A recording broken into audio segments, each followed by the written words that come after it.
आजकल हम दर्शकों के लिए एंटरटेनमेंट के लिहाज से एक बुफे सा सजा हुआ है जहां पर इतना कुछ देखने के लिए है कि कई अच्छी चीजें सच्ची चीजें मिस हो जाती हैं। लेकिन genuinely as a entertainment lover मैं आप सभी से कहना चाहती हूँ कि अगर अभी तक आपने सोनी लिव पे बड़ा नाम करेंगे नहीं देखा है तो आप एक अच्छी और सच्ची चीज मिस कर रहे हैं जिसे हम फैमिली एंटरटेनमेंट कह सकते हैं। और इस फैमिली एंटरटेनमेंट में कमाल के एक्टर्स हैं जिन्होंने अपना लोहा अपने काम का लोहा मनवाया है एंटरटेनमेंट इंडस्ट्री में। उन्हीं में से एक one of the most versatile actors हमारे साथ है जमील खान, जिनसे हम ढेर सारी बातें करेंगे। बट सबसे पहले जमील, बहुत बहुत स्वागत है आपका पंजाब केसरी नवोदय टाइम्स पे। बहुत बहुत शुक्रिया। Thank you for having me. Thank you for agreeing to have this interview, क्योंकि जैसे मैंने कहा अच्छी और सच्ची चीजें जो हैं आजकल ओटीटी पे या प्लेटफॉर्म्स पे देखने के लिए बड़ी कम मिल रही हैं। और आप उस लिस्ट में शुमार हो रहे हैं एक्टर्स की जो अच्छी चीजें और सच्ची चीजें ला रहे हैं हमारे लिए। जी, बड़ा नाम करेंगे।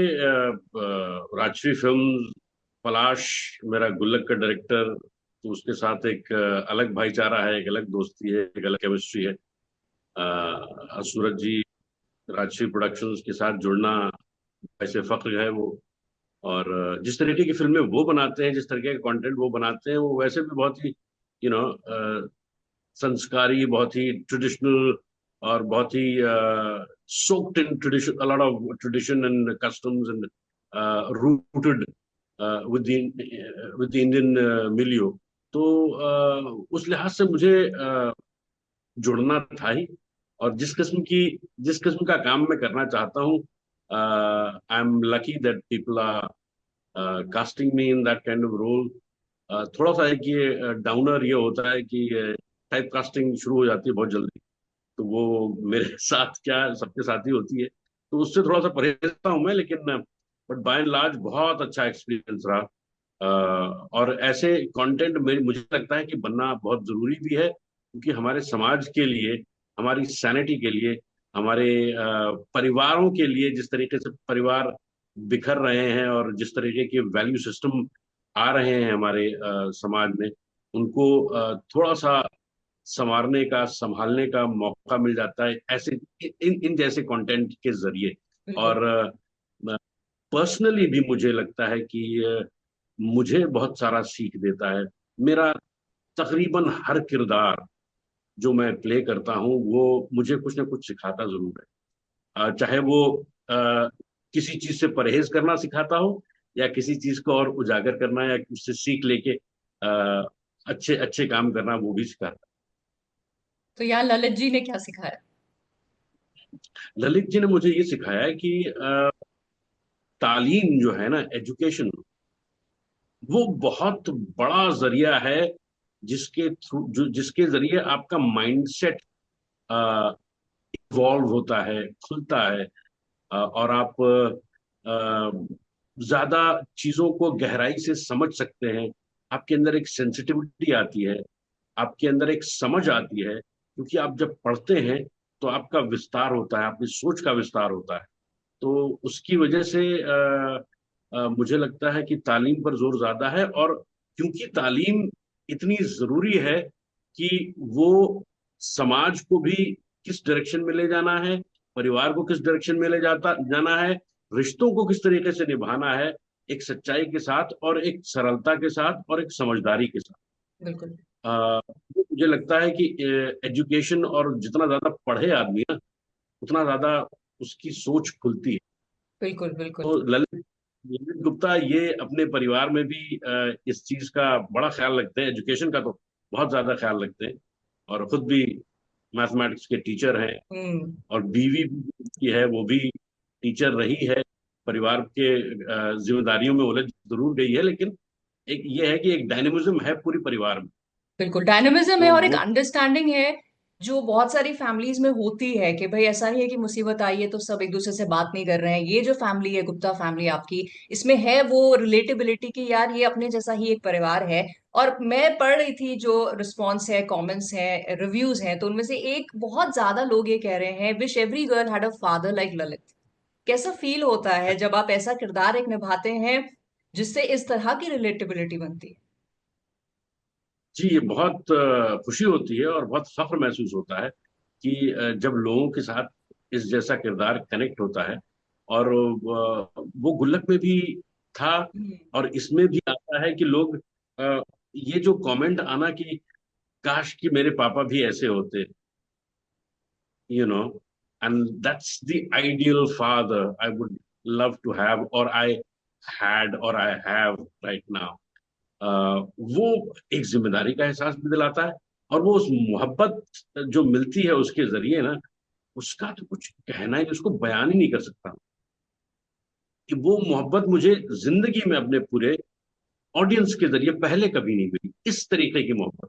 ये जो एक बेलौस मोहब्बत होती है ना, कि इज्जत है, एक एहतराम है, एक आपकी पॉपुलैरिटी है, आपका फेम है, लेकिन उसके साथ वो जो एक कनेक्ट वाला अपनाइयत की जो मोहब्बत होती हम्म। है ना, कि नहीं यार ये मेरा अपना है, चाहे मेरा बाप हो, चाहे मेरा भाई हो, या मेरी जो भी है, वो अपनाइयत जो मिलती है ना, वो बहुत कमाल की होती है, और वो दिल को छूती है, और मुझे बिल्कुल। तो मतलब कर देती है। अच्छा, दो चीजें हैं अभी जो आपने कहा, उससे पहला सवाल तो ये कि गुल्लक के दौरान मुझे याद है कि आप अक्सर ऐसा कहा करते थे कि मैं इस तरह का रोल रिपीट नहीं करना चाहूंगा, क्योंकि अपने करियर में कोशिश की है मैंने कि मैं रेपिटेटिव रोल्स या टाइपकास्ट वाले ना करूं। और गुल्लक में एक ऐसी इमेज, आपकी सीजन 4 पे है हम, ऐसी इमेज एक आ गई है कि जैसे हम आइडियल फादर की बात कर रहे हैं, फिर उसके बाद अब यहाँ ललित जी भी अगेन आइडियल फादर। तो खुद अपनी कहीं भी बात को थोड़ा सा अलग करके एक और ऐसा रोल प्ले करना, और उसमें एक डिफरेंस लाना, पहले तो रीजन क्या रहा कि आपने उसके लिए एक्सेप्ट किया, क्या आपको लगा अलग इसमें, एंड देन क्या आपने अलग किया कि संतोष जो है वो ललित से बिल्कुल डिफरेंट दिखे। हम्म। तो इसको सेलेक्ट करने की वजह दो थी। पहला तो पलाश, और पलाश पे भरोसा। पलाश को मैंने बोला भाई ठीक है जो भी है, उसने कहा कि सर आई वांट यू, मैं आपको पता नहीं रोल में मजा आएगा कि नहीं आएगा, मैं भरोसा दिलाता हूँ आपको कि आई विल, मुझे आप चाहिए उस रोल के लिए। तो अब क्योंकि हमारी अंडरस्टैंडिंग इतनी अच्छी है, and I have complete faith in him, तो मैंने in fact for the first time I didn't even go through the entire script. अच्छा। मतलब 9 एपिसोड जो है ना, मैंने कहा ठीक है भाई कर लेंगे, and I have faith in you, you will extract what ever you need from me. अब वो सीन पढ़ते थे, उस लिहाज से फिर कर लेते थे। मतलब मुझे एक नरेशन तो मिला ही था, वो एक सरसरी तौर पे तो पढ़ ही लिया था कि क्या उसका क्या रवानी है उस, तो और फिर उसके बाद सूरज जी राजश्री के साथ जुड़ना, वो एक बहुत बड़ा फैक्टर था। और राजश्री के साथ और सूरज जी के साथ खासतौर से मैं बोलूँ आपको कि मेरा एक बड़ा प्यारा किस्सा रहा है कि जब मैं पहली बार, जब मैं शुरुआती दिनों में, होता था ना कि लोग जाते थे फोटो वोटो लेके प्रोडक्शन हाउसेज में कि सर हमें काम चाहिए, तो मैं जब उनके पास गया, वहां पर बैठा हुआ था, तो किसी से मिलना था मुझे, मुझे याद नहीं है कौन था, किस शख्स से मिलना था मुझे। तो मैं बाहर ऐसे बैठा हुआ था और सूरज जी गुजर रहे थे, तो मैं सूरज जी को देखा, तो मैंने वैसे ही मेरी आंखें चौड़ी हो गई, मैंने कहा अरे सूरज जी। तो मैं खड़ा हुआ, उनको हेलो किया, और तो वो आए, और उन्होंने बहुत प्यार से, ऐसा होता है ना कोई बड़ा डायरेक्टर आ रहा है, तुर्रम खां है भाई, अरे मेड फिल्म है, मैंने प्यार किया, हम साथ साथ हैं, बड़े यू नो ऑल दोज, तो एक एक लेजेंड है वो। तो वो चाहते तो बड़े आराम से गुजर जाते बगैर एक नॉट करके कि हेलो करके निकल जाते, लेकिन नहीं, वो आए मेरे पास, हाथ मिलाया, मेरे कंधे पे हाथ रखा, उन्होंने कहा कि हाँ आप किससे क्या काम है आपको, और वही विनम्रता जो होती है ना उनकी। और तो मैंने कहा सर वो फला आदमी से मिलने आए थे, तो आप यहाँ क्यों बैठे हुए हैं? तो मैंने कहा सर कुछ लंच वंच कुछ चल रहा है शायद इसलिए। नहीं नहीं, आवाज दी उन्होंने, भाई ये बाहर क्यों बैठे हुए हैं? आप इनको अंदर लीजिए, आप कुछ, आपने कुछ खाया, आप कुछ खाएंगे? और उनका हाथ मेरे कंधे पर था। तो मैंने कहा कि यार ये आदमी इतना बड़ा आदमी, और मैं, मुझे कोई नहीं जानता, थोड़ा मोड़ा थिएटर कर रहा था मैं। तो मैंने कहा यार क्या मोहब्बत है, क्या इज्जत देना होता है ना, कि भाई कोई स्ट्रगलर आया हुआ है, लेकिन कोई भी नहीं है ना, आर्टिस्ट है। वही मैंने उनको बोला, जब मैंने उनको कहा कि नहीं, कह रहे नहीं जमील जी, अब बताइए, सूरज जी को मुझे जमील जी कहने की जरूरत नहीं है, हर लिहाज से मैं उनसे छोटा हूँ, लेकिन वही है, वही वो संस्कार जो होते हैं ना, वो उस तरीके का उनका, और वो उनकी पूरी टीम में दिखता है, right from the top to the bottom. तो वो मुझे, मेरे दिल को बहुत छुआ, मैंने कहा यार बताओ, इतना बड़ा आदमी और मुझे इतनी इज्जत दे रहे हैं।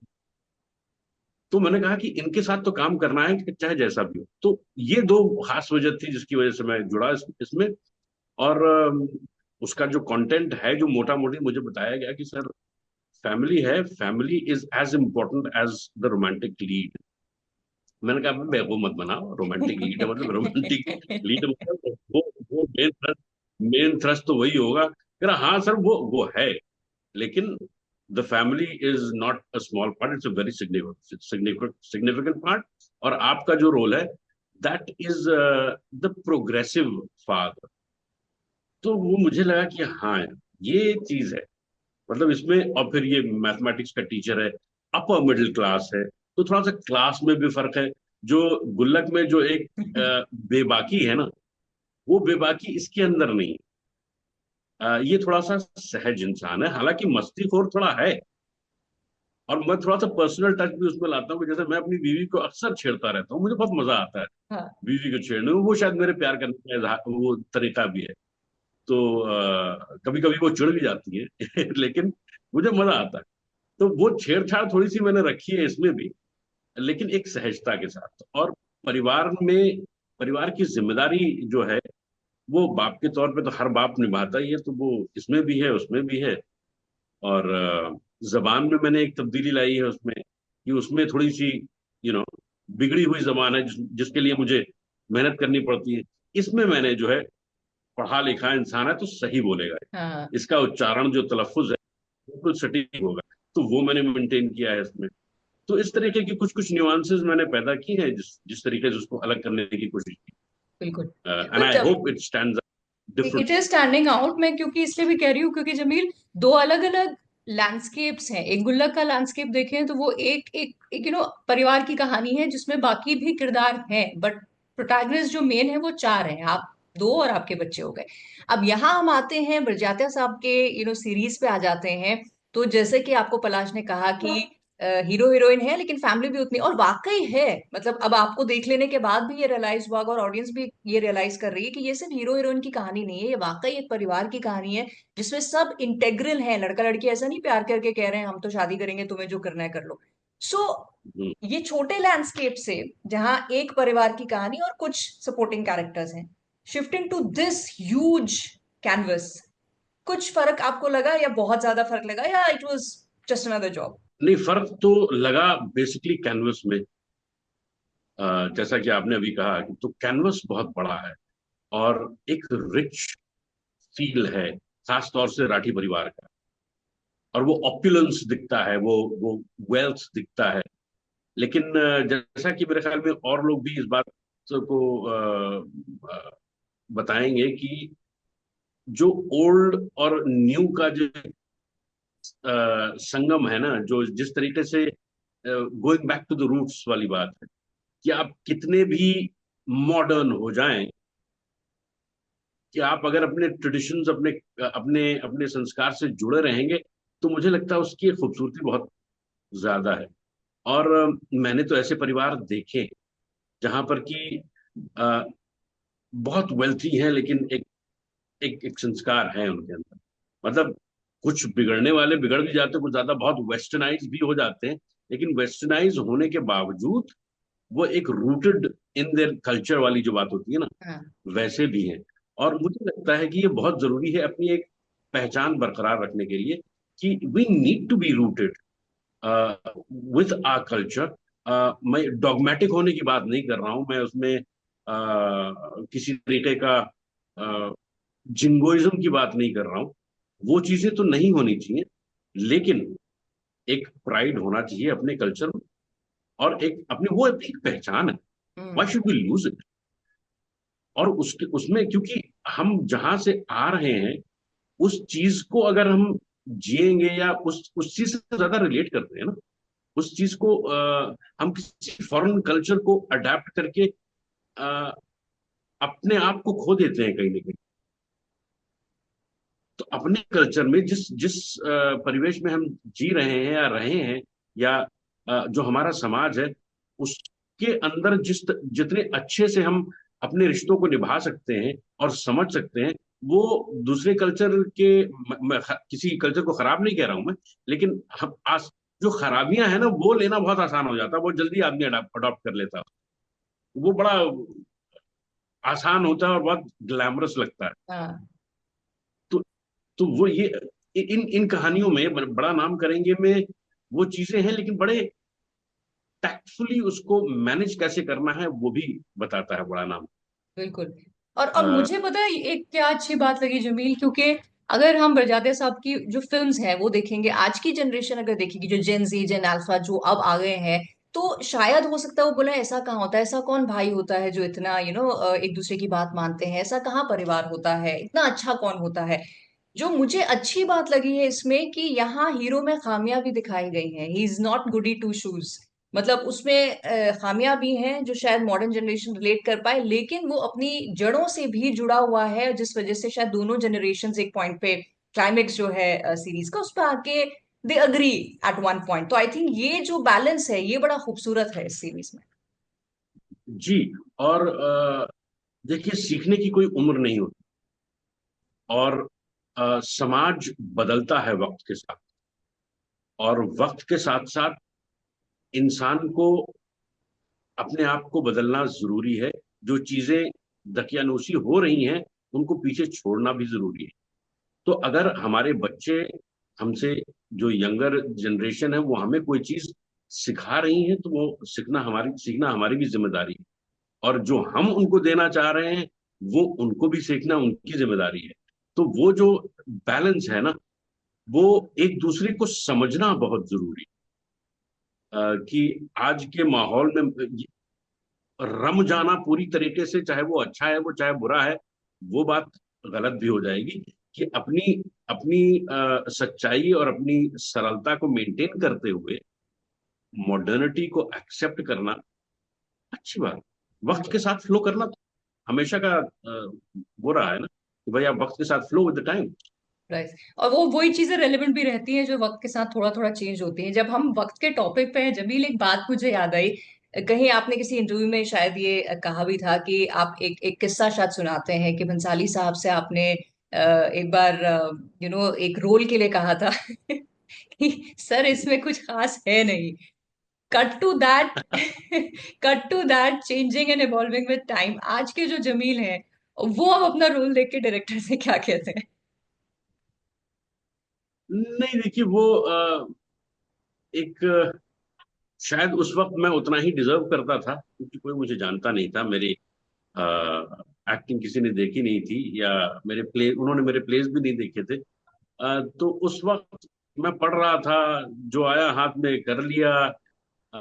संजय वॉज, मेरा एक थिएटर का दोस्त था, उसने रेकमेंड किया था, तो मैं भाई Sanjay Bhansali and a film, getting a film for the first time. तो कुछ पैसे भी आ रहे थे, तो मैंने कहा कर, अब पैसे की तो किल्लत हमेशा रहती है शुरू के दिनों में, तो कर लिया। लेकिन ये है कि शायद वो सच्चाई जो होती है ना, कि यार मन नहीं लग रहा है तो बोल दो ना। तरीका आपका सही होना चाहिए बोलने, कि अगले को बुरा ना लगे वो चीज। तो बस वही मेरे ख्याल में, किसी को अगर आप सच्चाई से चीज को सामने रख रहे हैं और उसमें बदतमीजी या रूडनेस इन्वॉल्व नहीं है, तो किसी को बुरा नहीं लगे। तो उस वक्त हाँ, अभी अभी तो मुझे नहीं लगता कि ऐसा कहने की जरूरत पड़ेगी किसी से कि यार अब। लेकिन एक चीज और भी है कि मैंने अगर कोई चीज एक्सेप्ट कर ली है, अब खास तौर से, चाहे वो अच्छी हो बुरी हो छोटी हो बड़ी हो, उसको निभाता मैं पूरी ईमानदारी से, बिल्कुल क्योंकि आपने किया है उस काम को। तो आपका ये फर्ज बनता है कि आप उसको पूरी शिद्दत के साथ। बिल्कुल बिल्कुल बिल्कुल। तो जब रोल्स आप चूज करते हैं आज की डेट में अगर बात करें, तो अब कुछ खास प्रायोरिटीज है जो बदल गई हैं, या क्या आपके मन में रहता है किसी भी प्रोजेक्ट को हाँ कहने के पहले, क्या प्रोसेस है आप? प्रोसेस बहुत आसान है। कहानी पहली बात पसंद आनी चाहिए, कि जो जो फिल्म जो कहना चाह रही है या जिस तरीके की कहानी है, क्या ये मैं देखना चाहूंगा। दूसरी बात यह है कि इसके अंदर जो मेरा किरदार है वो किस तरीके का है। अब उसको भी मैं एक इम्पोर्टेंस देता हूँ कि भाई उसके अंदर मीट होना चाहिए। वो एक प्राइमरी किरदार होना चाहिए, सेकेंडरी करने में मुझे कोई दिलचस्पी नहीं। और बस ये कि कुछ अलग अलग किस्म के रोल करने को मिले तो उसमें ज्यादा मजा आता है। तो कोशिश यही रहती है कि उसमें बुके में हर किस्म का फूल रहे। बिल्कुल बिल्कुल। लेकिन जैसे शुरुआत में आपने कहा था ना, और ये बात भी सच है कि हमारी इंडस्ट्री में टाइपकास्ट बहुत जल्दी हो जाते हैं। और अगर एक एक्टर एक अच्छे पिता की तरह, कोई अच्छे पुलिसमैन की तरह अपनी पहचान बनाते जाता है, फिर उसी तरह के रोल्स उसको मिलने लगते हैं। ऐसा आपके साथ ना हो, क्योंकि हम बहुत सारे शेड्स आपकी वर्सेटैलिटी के जरूर देखना ही चाहेंगे। आप किस तरह के रोल्स आपको ऑफर हों, जैसे कहा ना कि एक गुलदस्ते में कई तरह के फूल होने चाहिए, तो आप अपने बुके में किस तरह के और फूल चाहते हैं? तो मैं चाहूंगा तो हर किस्म के रोल, मतलब negative, positive, comic, tragic, villainous, good human being. तो मतलब बुके में मुझे ऐसे रोल्स जो कि अम, पहले भी कह चुका हूँ मैं ये बात, जो चैलेंज करें। अब जैसे ये बाप का रोल है, ये जी, good adorable father is like a cakewalk for me, you know. I और बहुत आसान भी हो जाता है ना लोगों को, अरे यार ये he does that very well, हाँ। so let's cast, and he's already successful, given you know films or whatever shows where he's excelled in that। तो वो बहुत आसान हो जाता है। लेकिन जब तक कुछ और ट्राई नहीं करेंगे तब तक समझ में नहीं आएगा ना कि और भी क्या है। मैं थिएटर में मैंने काफी कुछ किया है, हम्म। लेकिन इसमें अभी वो में फिल्मों में भी किया है मैंने, जैसे लॉन्च ऑफ पंजाब मैंने किया था, फिर गैंग्स ऑफ वासेपुर तो है, ये बेबी है। तो अलग अलग किरदार किए हैं मैंने, लेकिन वो छोटे किरदार। बिल्कुल। अब जो है बड़े किरदार आ रहे हैं, और मजेदार किरदार भी आ रहे हैं, नेगेटिव भी हैं, और है हर किस्म के हैं। कोई तो प्रोजेक्ट जिसके बारे में मजा। बात कर पाए आप, या अभी थोड़ा अंडर द रैप्स ही है सब कुछ? एक तो स्लेट रिलीज हुआ है अभी नेटफ्लिक्स का, मंडला मर्डर्स, वो इस साल के स्लेट में है, तो वो है। और और क्या है, और क्या बता सकता हूँ। और जो अभी शूट कर रहा हूँ वो तो I don't know whether I can नहीं, मत टॉक कीजिए, अबाउट उसका इट। इंतजार ही करेंगे हम, हो जाए उसका रिवोल्यूशन फिर उसके बारे में बात करेंगे। But coming back once again to बड़ा नाम करेंगे। बहुत सारे लोग हैं जिन्होंने, जैसे मैंने कहा, इतना कुछ हमारे लिए भी आप लोग परोस देते हैं कि सब कुछ एक साथ देखना बड़ा मुश्किल हो जाता है, मिस ना हो जाए ये हमारे लिए। आप क्या एक वो वजह देंगे that people should watch it? मैं ये कहूंगा कि एक खूबसूरती है उसमें, बड़ा नाम करेंगे, विजुअल ट्रीट है। ओटीटी पे इस तरीके का सरलता से बातों को कहने का जो अंदाज है वो है, एक विजुअल ट्रीट है, एक स्लो बर्न है। मतलब आपको लगेगा कि ये बड़ा स्लो जा रहा है, लेकिन वो मजा देता है। यही बात मैं पलाश को भी बोल रहा था देखने के बाद, मैंने कहा यार मुझे शुरू में लगा कि यार ये स्लो है क्या कुछ, लेकिन फिर वो स्लोनेस जो हल्का सा जो है ना, वो एक मजा देता है। वो मोमेंट्स को चबाता है, मोमेंट्स को और एंजॉय कराता है। एक स्टे होता है ना चीजों में। अब अभी आजकल का जो है ना, वो ये धड़ धड़ टक टक टक टक कटिंग होती है ना, एडिटिंग, तो वो इसमें थोड़ा सा वो पेस रखा है कि भाई इत्मीनान से चल रहा है, लेकिन आपको वो मजा देता हुआ चलता है। उसके अलावा परफॉर्मेंसेस कमाल की है। और एक आपको